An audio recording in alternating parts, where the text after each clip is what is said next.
Shalom Bapak Ibu Saudara-saudari Jemaat sekalian. Selamat datang di episode pendalaman ajaran yang baru. Hari ini kita akan membahas tema yaitu khotbah yang enak untuk anak-anak. Nah, tentunya saya tidak sendirian di sini. Saya akan ditemani oleh narasumber yang memang ahli nih di bidangnya nih, yang sering untuk berinteraksi dengan anak-anak, terutama di lingkungan gereja. Di sini saya bersama dengan Kak Yunis. Halo Kak Yunis. Halo Kak, shalom semuanya. Nah, tentunya sebelum kita memulai podcast hari ini, kita akan mulai dalam doa. Saya pimpin ya Kak ya. Ya. Oke, mari kita berdoa. Ya Bapak, terima kasih hanya oleh kebaikan-Mu kami boleh berada di tempat ini ya Bapak untuk membagikan sebuah topik yang bisa kami bahas bersama-sama. Semoga kami boleh belajar melalui topik ini ya Tuhan, terutama bagi kami orang tua yang memiliki anak, untuk kami dapat mendidik anak kami dengan lebih baik dan membawa mereka lebih dekat kepadamu ya Bapa. Kiranya setiap perkataan, setiap ayat yang akan kami bahas boleh menjadi berkat bagi setiap telinga yang mendengar. Terima kasih Tuhan, mampukanlah hamba-Mu dan juga Kak Yunis yang akan memberikan informasi dalam podcast ini. Di dalam nama Tuhan Yesus kami berdoa. Amin. Amin. Oke, jadi tema hari ini kan khotbah yang enak untuk anak-anak ya Kak ya. Nah, kebetulan saya juga ada anak nih dan masih kecil gitu. Memang sudah menjadi pergumulan bagi kami orang tua sejak lama kayak gimana kami ini harus mendidik atau mengarahkan anak-anak kami supaya terbiasa dengan lingkungan gereja, nyaman di gereja gitu. Dan tentunya kami perlu banyak belajar nih. Jadi ini menjadi kesempatan yang baik buat kami juga tanya-tanya nih ya. Dan bagi Bapak Ibu Jemaat Saudara, terutama orang tua baru, karena di Resut juga kayaknya lagi banyak nih mama papa baru ya, mulai banyak anak-anak juga. Jadi sebenarnya kan khotbah yang enak ini tergantung siapa yang mendengar ya. Iya, Tapi benar. kalau definisi dari khotbah yang enak sendiri itu apa sih? Kayak gimana sih? Nah, ya Kak, kalau hari ini bacaan kita karena terambilnya di dalam Injil Matius pasal 19 ya. Jadi di sini saya mau menjelaskan sedikit definisi khotbah, bahkan itu menurut Injil Matius itu sendiri.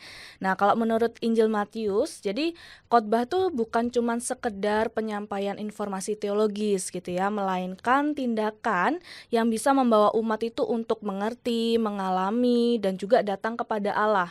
Nah, kalau misalnya kita baca di kitab Injil Matius gitu ya, kan ada bagian yaitu di dalam Matius pasal 5-7 khotbah di bukit, bagaimana Yesus menyampaikan khotbahnya di sana. Dan di sini menjadi contoh juga bagaimana Yesus itu sendiri menyampaikan kebenaran Allah dengan cara yang membuka mata bagi orang yang mendengarkan, menyentuh hati mereka dan mengubahkan hidup mereka. Jadi ya definisi sederhananya khotbah enak itu bukan berarti khotbah yang cuman menghibur gitu ya, lucu-lucuan gitu ya. Terus kayak firmannya ya kalau khusus untuk anak gitu ya nggak cuman yang dangkal-dangkal aja gitu. Dan juga sesuai kadang kan ada orang yang mau dengerin khotbah kalau sesuai sama moodnya aja gitu ya. Tetapi benar-benar khotbah itu disampaikan sesuai dengan ya kebenaran itu sendiri. Jadi meskipun harus melihat juga siapa yang akan mendengarkan khotbah ini, tapi kita juga datang dengan hati di mana kita ini nggak mau datang ke gereja untuk dengerin cerita, gitu ya, benar ya. Jadi bukan untuk dihibur nih ceritanya, tapi untuk siap mendengar apapun nanti berat ringannya khotbahnya gitu ya. Jadi ini lagi ngajarin dua sisi juga nih, bagi yang menyampaikan dan bagi yang mendengar. Gitu. Oke.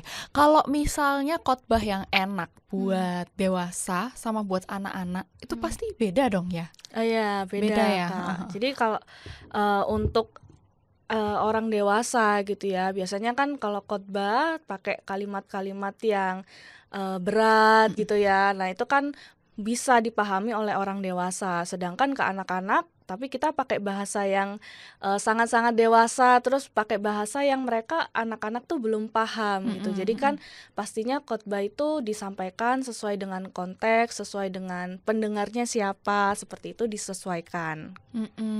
Oke. Jadi, sebenarnya nggak masalah juga ya, misalkan memang tema dari kebaktiannya itu agak berat gitu ya, tapi pasti akan ada cara kan, bisa kan ya disampaikan dengan ke anak-anak gitu, bisa kan ya? Bisa, tapi, ya itu kembali lagi karena kalau misalnya yang di kebaktian umum temanya berat, Mhm itu karena tujuannya disampaikan kepada umat yang dewasa. mhm Nah, kalau di kebaktian anak, nah di GKI Resut nih kan ada ya kebaktian anak mhm itu mhm. di jam 9. Nah itu, khusus jadi tema-temanya itu memang dirancang yang sederhana, yang ringan untuk bisa dipahami sama anak-anak gitu, Mhm Kak. mhm.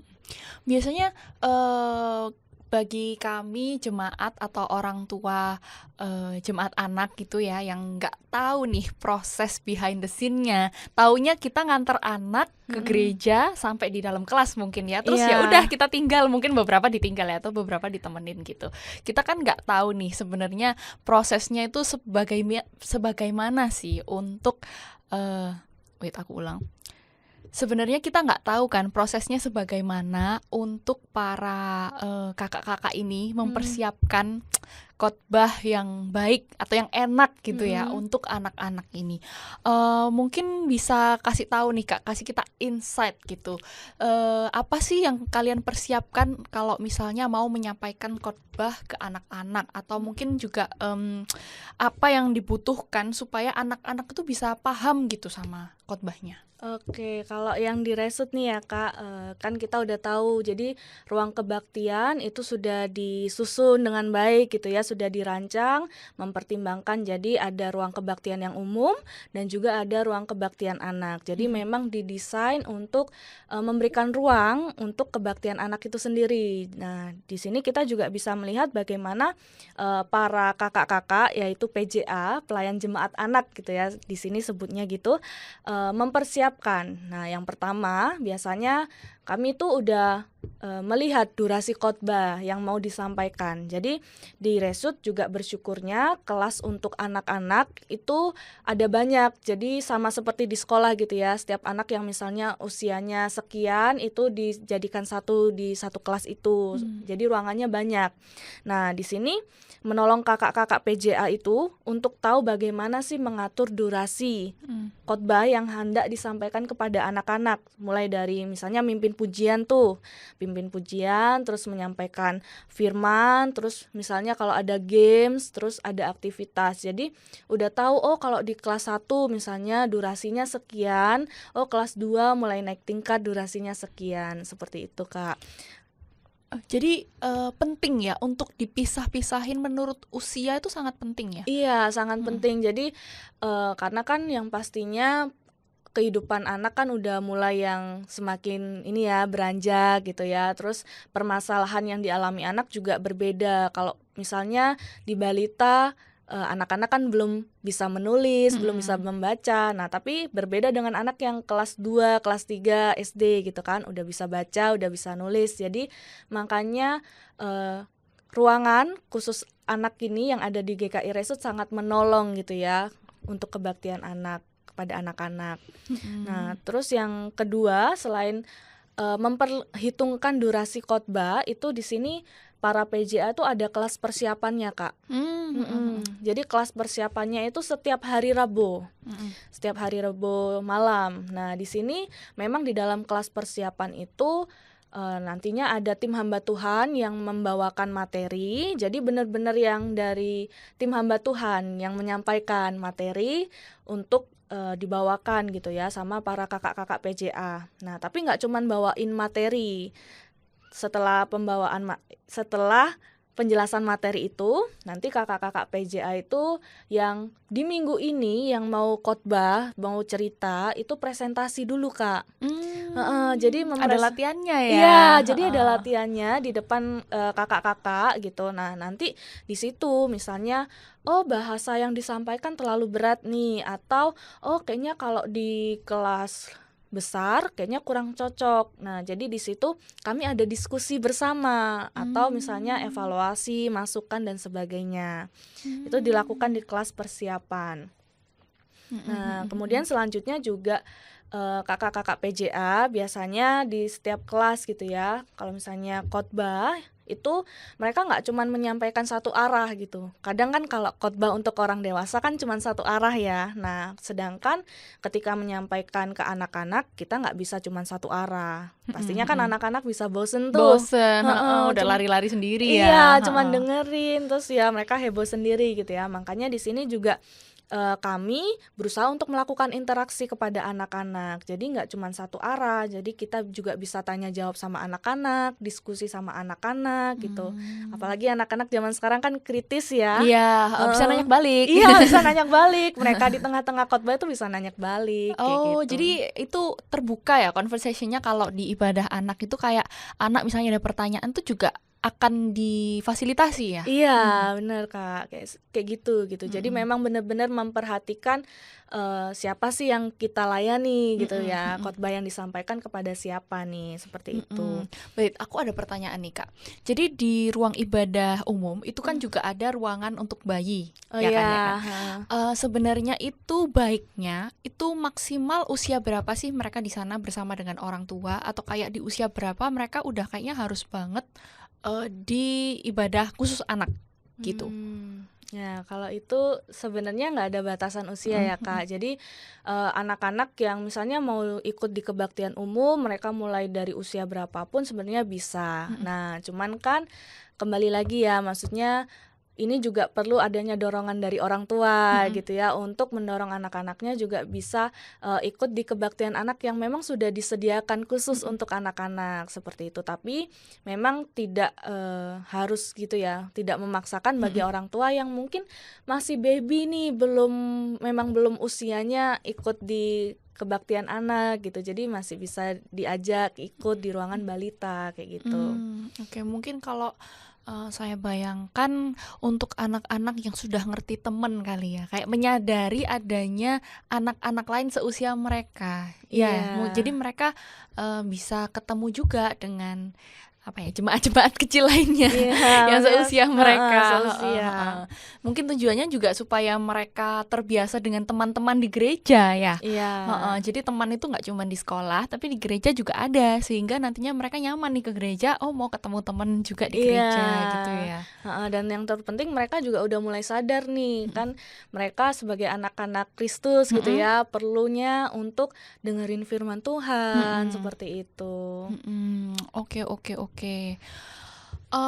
Jadi, memang persiapan untuk melayani anak-anak ini tidak mudah ya, hanya karena mereka anak-anak ternyata persiapannya ini benar-benar dipersiapkan dengan baik loh, menyediakan hari khusus bahkan untuk pelatihan, Iya, evaluasi, seperti itu ya. Jadi bener. supaya yang disampaikan ke anak-anak ini nggak asal-asalan. Kenapa sih Kak, kok, kakak-kakak, yang melayani anak-anak itu segitunya untuk melayani anak-anak? Padahal mereka masih kecil-kecil, anggapannya kayak mungkin kalau dijelasin juga 50% ngerti, 50% enggak gitu ya. Oh Tapi ya. kenapa sih kok kalian sepenuh hati melayani anak-anak? Nah ini ya, karena kalau misalnya kita ngelihat permasalahannya sebenarnya adalah anak-anak karena mereka masih kecil ya, jadi sering sama orang-orang tuh dianggap remeh gitu. Mhm "Ah, kamu kan masih anak-anak, paling belum mhm paham, mhm paling belum ngerti," gitu ya.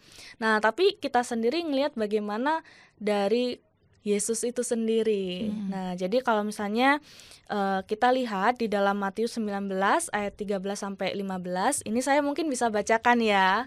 Ya, saya bacakan untuk kita semua, mungkin Bapak Ibu yang sedang menonton juga bisa membuka Alkitab di rumah gitu ya. Nah, di sini saya bukakan dari Matius 19 ayat 13 hingga 15. Saya bacakan untuk kita semua. Yesus memberkati anak-anak. Orang membawa anak-anak kecil kepada Yesus supaya ia meletakkan tangannya di atas mereka dan mendoakan mereka, tetapi murid-muridnya memarahi orang-orang itu.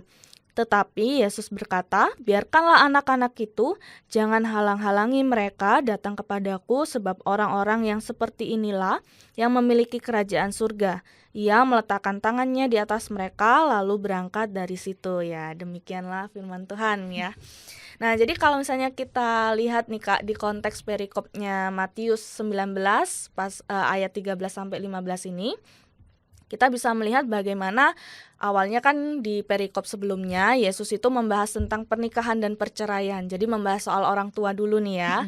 Kemudian di ayat yang ke-13 kalau di TB1 itu dimulai dengan kata lalu. Jadi ada kata penghubung yang memang menunjukkan kelanjutan pembahasan dari perikop sebelumnya gitu. Jadi kemudian kita lihat nih di ayat yang ke-13 nih dituliskan tadi orang-orang membawa anak-anak. Nah, di sini memang kemungkinannya itu adalah orang tua atau wali dari anak-anak ya, mereka membawa kepada Yesus seperti itu.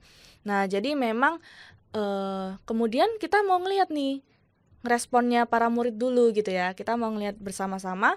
Jadi kalau misalnya responnya para murid yang ditulis di Injil Matius itu kan memarahi, tapi sebenarnya kata aslinya itu bahasa Yunaninya itu epetimesan yang artinya menghardik.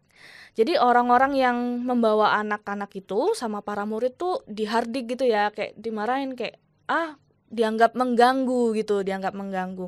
Tetapi Yesus justru responnya itu, Kak, yang perlu kita perhatikan adalah responnya Yesus itu justru menegur para murid dan justru mengundang anak-anak itu untuk dia dengerin khotbah gitu loh. Nah, di sini dikatakan bahwa Yesus tuh bilang kan, biarkanlah anak-anak itu dan jangan menghalangi mereka datang kepadaku di ayat yang ke-14a.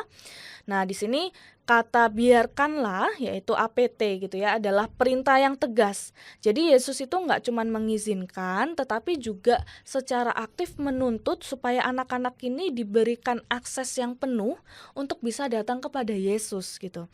Nah, jadi kemudian Yesus juga memberikan alasan bahwa sebab orang-orang itulah yang empunya kerajaan surga. Jadi bukan cuma orang dewasa yang disebut sebagai warga kerajaan Allah, tetapi anak-anak pun itu ya sudah sebagai warga kerajaan Allah Yang gitu. empunya bahkan ya. Iya, seperti itu. Jadi kita ngelihat dari pribadi Yesus aja itu sangat-sangat mengutamakan adanya anak-anak seperti itu. Nah, jadi ketika kita melihat bagaimana yang diajarkan oleh Yesus, kami sebagai pelayan-pelayan jemaat anak ya khususnya juga ikut memperhatikan gitu bagaimana kita juga sebagai umat Kristiani gitu ya mengutamakan kepentingan rohani juga dari anak-anak. Oke, jadi yang saya perhatikan di sini itu ada beberapa sisi yang begitu penting sih dari sini. Jadi kalau kita perhatikan di sini orang-orang ini ya itu membawa anak-anaknya kepada Yesus. Jadi mereka pun itu menyadari pentingnya membawa anak-anak mereka kepada Yesus. Yeah. Ini kan kalau boleh ngomong ya, ini kan kalau misalnya mereka gak bawa anak-anaknya kepada Yesus, itu gak ada cerita Yesus mendatangi anak-anak ini kan gak ada ya di sini ceritanya ya. Jadi memang harus dari kita dulu sebagai orang tua itu yang memiliki keinginan, kerinduan untuk membawa anak-anak kita kepada Yesus. Karena Yesus pun sendiri itu buka pintu sangat lebar gitu ya.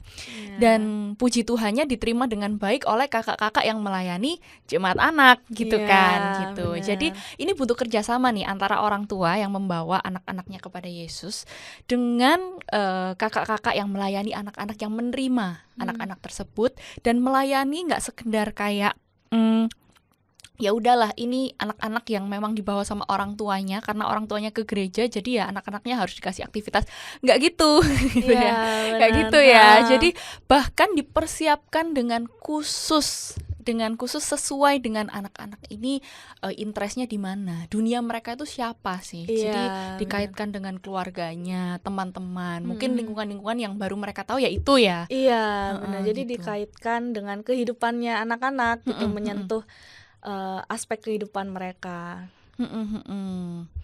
Oke, kalau Tuhan Yesus sendiri itu memberikan nggak sih Kak sebuah kisi-kisi atau kayak tutorial nih kalau bahasanya zaman sekarang.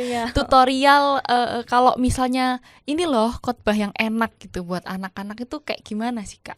Nah, ya itu ya kita ngelihat balik lagi ke perikop yang tadi. Mm-mm. Jadi kita bisa ngelihat berarti Yesus itu bisa dalam artian kasih tutorial ya, ngajarin ke kita gitu ya. Yang pertama ya khotbahnya itu yang mengundang bukan menghalangi. Mm-mm. Jadi seperti kata Yesus gitu ya, biarkanlah anak-anak itu datang. Jadi khotbah di kebaktian anak tentunya harus bisa membuka jalan gitu ya. Membuka jalan dalam artian ya ketika ada anak yang mau ikut ke kebaktian anak, kita sangat welcome seperti itu. Jadi kita sangat senang karena kita tahu bahwa oh anak-anak ini punya kerinduan untuk mendengarkan firman gitu ya. Nah, lalu yang kedua adalah khotbah yang memperhatikan kapasitas anak gitu. Jadi kalau misalnya kita lihat ya di sini Yesus itu tidak memperlakukan anak-anak itu seperti orang dewasa. Nah, jadi Yesus itu memahami dan bahkan menghargai kapasitas mereka sebagai anak-anak. Nah, demikian pula khotbah di kebaktian anak gitu ya. Kami sebagai para pelayan jemaat anak gitu ya, biasanya memperhatikan itu perkembangan kognitif anak. Nah, kalau di sini saya kan sempet search gitu ya, menurut Brain Balance Center gitu ya, rentang konsentrasi anak itu kan berbeda-beda. Nah, mulai dari yang usia 2 tahun, 4 tahun, 6 tahun, 8 tahun, bahkan sampai 12 tahun itu beda-beda gitu. Ada yang konsennya cuma 4 sampai 6 menit, tapi udah ada yang sampai 24 sampai 36 menit gitu ya. Jadi dari sini menyesuaikan durasi, bahkan kalau misalnya kita lihat Yesus di pasal-pasal yang sebelumnya itu kan memakai perumpamaan-perumpamaan ya di dalam khotbahnya gitu. Nah, jadi ini tuh kita bisa melihat bahwa Yesus itu jadi contoh pengkhotbah yang memakai visual gitu ya. Nah, jadi ketika kita mau menyampaikan kepada anak, kita juga memakai visual. Visualnya apa? Berupa kita pakai PPT gitu ya, gambar, video, atau bahkan alat peraga yang anak itu nggak cuma bisa lihat, tapi Bisa pegang. bisa ya. pegang. Suka mereka kalau bisa pegang ya. Bener, Kak. Lagu, terus joget-joget Iya, gitu ya. itu Jadi juga. karena masih anak-anak juga nggak ada salahnya ya kita menunjukkan kalau memuji Tuhan itu dengan ekspresif juga oke aja Iya. gitu. Kan itu dunianya anak-anak ya. Bener. Jadi memang nggak bisa kita samakan dengan orang dewasa, dikasih lagu udah kita duduk tenang gitu Iya, kan. bener, Sulit Kak. ya. Iya. Kalau misalnya nih Kak, katakanlah ada keluarga yang karena kondisi yang mendesak gitu, nggak memungkinkan untuk mereka membawa anak-anak mereka ke sekolah minggu. Mungkin pilihannya mereka antara anaknya dibawa ketika ibadah umum di ruang anak atau anaknya ditinggal. Kayaknya lebih baik gimana Kak? Apakah kayak aduh udahlah nggak usah daripada tak bawa ke ibadah umum nanti malah mereka ribut, mereka palingan juga nggak dapat apa-apa dari ibadahnya gitu. Menurut Kakak gimana? Apa baiknya ditinggal atau masih bisa tetap dibawa kok? Kalau misalnya dibawa mereka bisa belajar apa ya? Ya, masih bisa dibawa kok Kak gitu ya di dalam ruangan khusus yang ada di kebaktian umum. Kalau misalnya memang orang tua nggak bisa gitu ya ninggalin di kebaktian anak kayak gitu. Nah, memang seringkali ya kita menganggap remehnya gitu ya, dapat apa sih anak-anak gitu ya. Nah, tetapi kita sebagai orang tua itu ya juga bisa menolong gitu ya, sebagai orang dewasa gitu ya, bisa menolong anak-anak. Mungkin ketika mereka nggak paham gitu sama khotbah yang disampaikan, kita juga bisa jelasin. Terus kalau misalnya udah sampai di rumah nih, nah bisa juga balik lagi diajarin, diceritain ulang, tapi memakai bahasa yang lebih sederhana gitu.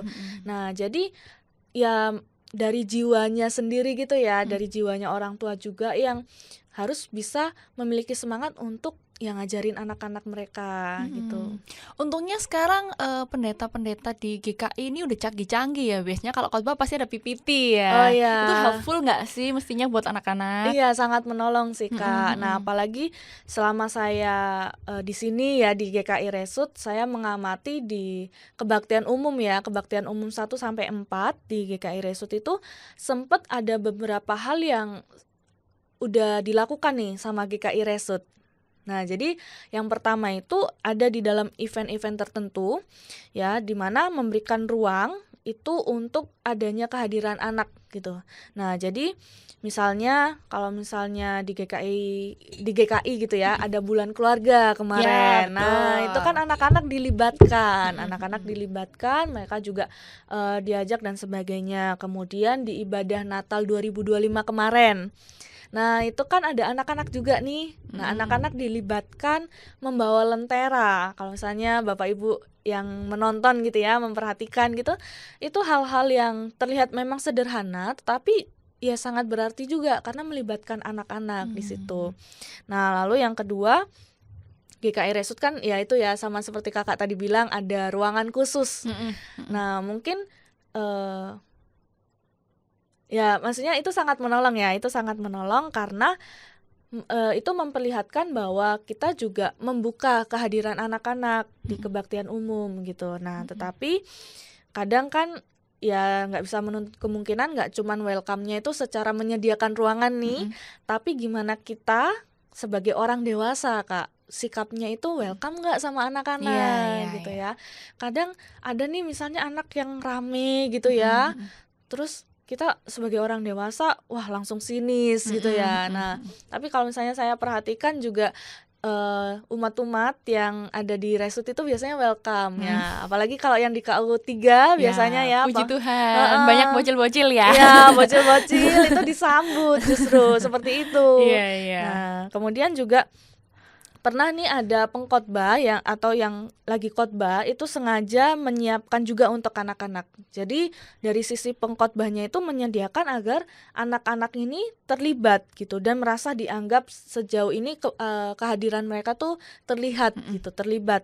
Nah, yang tanpa sadar nih ya, yaitu tadi pakai PPT gitu ya, pengkhotbah di Resut ya selalu pakai PPT. Biasanya itu sebenarnya kan menolong untuk kalau ada yang anak-anak juga gitu dari Bisa segi lihat dia ya visualnya. ngelihat gambarnya, ngelihat apanya gitu ya. Nah, jadi sebenarnya ini juga mendorong dan menyemangati kita sebagai orang dewasa untuk bisa menghadirkan suasana khotbah yang enak untuk anak-anak. Jadi ketika kebaktian anak sudah baik ya, walaupun membutuhkan adanya evaluasi, tapi bisa juga kita memikirkan proyeksi ke depannya juga gitu. Penting berarti ya adanya ibadah yang bisa merangkul semua generasi. Jadi yang katakanlah oma-opanya gitu ya, oma-opanya sampai cucu-cucunya gitu ya. Apa sih Kak efek positif dari sebuah ibadah yang merangkul semua kalangan ini? Apakah ada impactnya untuk anak-anak ini ngelihat mama papa oma opanya beribadah gitu, ada efek positifnya nggak sih? Ya pasti ada ya Kak. Jadi memang kalau misalnya ibadah yang satu keluarga gitu ya, itu juga bisa membuat keluarga ini semakin dekat sama Tuhan gitu ya. Terus anak-anak juga melihat dari contoh papa mamanya gitu ya, bahwa oh ya datang kepada Tuhan itu penting di dalam kehidupan mereka seperti itu. Nah makanya kalau misalnya hari ini kan banyak tuh yang mungkin gereja-gereja udah mulai jadi gereja memberikan kebaktian intergenerasi seperti itu.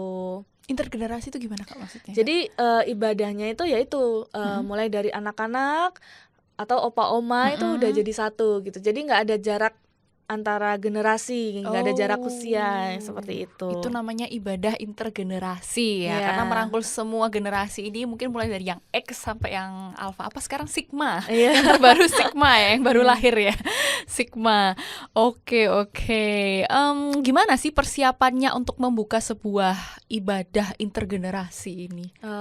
Ya kalau untuk membuka ya Kak, memang nggak mudah gitu ya, karena kalau misalnya kita lihat pasti perlu banyaknya persiapan, tapi ketika kalau misalnya kita di kebaktian anak sudah baik gitu ya, memang bisa diproyeksikan mungkin ada ibadah ini ya, kebaktian intergenerasi. Tapi memang balik lagi nggak gampang, ada beberapa persiapannya. Misalnya bisa model ini tuh dipakai misal 1 kali dalam sebulan gitu, atau misalnya kalau di bulan ini ada minggu kelima itu kan bisa diadakan kebaktian khusus gitu intergenerasi. Kemudian pastinya melakukan persiapannya seperti apa? Melakukan sosialisasi atau edukasi gitu ya, menjelaskan kepada umat tentang konsep ibadah intergenerasi ini seperti apa, pentingnya ibadah intergenerasi ini seperti apa dan manfaatnya apa sih, seperti itu. Jadi memang persiapannya perlu. Mengedukasi juga Iya. ya. Kenapa kok diadakannya ini nih, nggak nganggur loh ini Iya, orang-orang ini. betul. Terus kemudian juga adanya persiapan dari tata liturginya. Ya kan, kalau di kebaktian umum pastinya kan lagu-lagunya atau apa kan memang sulit untuk anak-anak ya. Tetapi ketika kita mempersiapkan tata liturgi, mungkin ya nggak cepet ya, bisa mungkin 3 bulan gitu ya, 5 bulan sebelum memulai ibadah intergenerasi, kita merancang gitu ya tata liturgi yang melibatkan semua generasi. Jadi memilih lagu-lagu yang emang bisa dinyanyikan secara bersama-sama kayak gitu, Kak. Tapi apakah ibadah intergenerasi ini satu-satunya cara untuk bisa menjadikan khotbah ini enak buat anak-anak, Kak? Apa ada cara lain nih? Oh ya, sebenarnya ibadah intergenerasi ini bukan satu-satunya cara ya, Kak, melainkan memang salah satu model yang bisa lah kalau misalnya emang mau dicoba seperti itu ya. Tapi yang lebih penting itu sebenarnya ini justru adalah bagaimana sikap hati gereja itu untuk terus memikirkan bagaimana melibatkan anak-anak itu sendiri dalam setiap aspek kehidupan bergereja. Jadi termasuk dalam mendengarkan firman Tuhan gitu ya. Baik melalui kebaktian yang terpisah gitu ya, mama papa di kebaktian umum, anak-anak di kebaktian anak gitu. Nah, maupun melalui kebaktian bersama yang memang memperhatikan semua generasi gitu. Tapi kita bisa lihat bahwa prinsip dasarnya yaitu anak-anak tetaplah bagian utuh dari tubuh Kristus yang berhak nih mendengarkan dan juga mengalami firman Tuhan dengan cara yang mereka pahami, seperti itu. Jadi mungkin gereja bisa mendorongnya, memberikan semangat melalui apa ya, kakak-kakak PJA, pelayan jemaat anak, semakin dibekali cara menyampaikan khotbah yang baik kepada anak-anak seperti apa, seperti itu. Wah, banyak banget ya yang bisa kita pelajari hari ini ya, baik dari orang tua yang mendengarkan atau dari kakak-kakak yang biasa melayani anak-anak. Pasti bisa belajar banyak ya. Terima kasih banyak Kak Yunis. Kak. Jadi kita diingatkan banget nih melalui terutama ayat hari ini yang diambil dari Matius 19 mengingatkan bahwa Tuhan Yesus tidak pernah menganggap anak-anak sebagai gangguan, melainkan sebagai bagian penting dari umat Allah. Kita bisa melihat tadi sikap Yesus yang mengundang, bahkan memberikan tempat di tengah-tengah dan memberkati anak-anak langsung melalui firman. Itu mengajak kita untuk terus mengevaluasi dan mencari cara baru supaya anak-anak semakin merasakan bahwa gereja ini rumah mereka. Jadi kita membiasakan mereka untuk familiar dengan lingkungan gereja ini dari kecil. Ini mengingatkan saya dengan suatu cerita. Waktu itu saya lagi ibadah bersama dengan suami saya. Tapi waktu itu kami belum punya anak. Jadi waktu awal menikah, terus kami datangnya agak awal nih sebelum ibadah dimulai. Terus anak-anak itu pada di depan main-main alat musik teng kayak gitu. Mungkin bagi beberapa orang yang tidak biasa dengan kehadiran anak-anak di ibadah umum kayak aduh kok bikin rame sih, kok berisik. Mungkin beberapa menganggapnya sebagai gangguan gitu. Tetapi ada satu hal yang membukakan mata saya itu ketika suami saya ngomong gini, kamu jangan salah, anak-anak yang mainan musik dangdeng itu calon majelis. Waduh, bener juga ya. Jadi calon-calon majelis kita, jadi calon-calon majelis GKI ya, future majelis GKI itu anak-anak yang lagi mainan musik di depan itu ya. Jadi kita harus open kepada mereka karena mereka bisa jadi salah satu pemimpin nih nantinya di gereja ini ya, yang melanjutkan di generasi-generasi selanjutnya. Terima kasih Kak Yunis buat sharingnya hari ini ya. Sama-sama. Banyak hal yang bisa kami pelajari hari ini. Yang terpenting untuk jangan pernah menghalangi anak-anak datang kepada Kristus. Mari kita fasilitasi mereka karena gereja pun sangat terbuka dan memberikan siap untuk melayani mereka ya. Terima kasih banyak untuk jemaat juga yang mendengarkan. Sebelum kita akhiri podcast ini, saya mau meminta Kak Yunis untuk menutup dalam doa. Mari kita bersama-sama bersatu hati kita berdoa. Ya Tuhan, kami mengucap syukur untuk kasih setia Tuhan dalam kehidupan kami.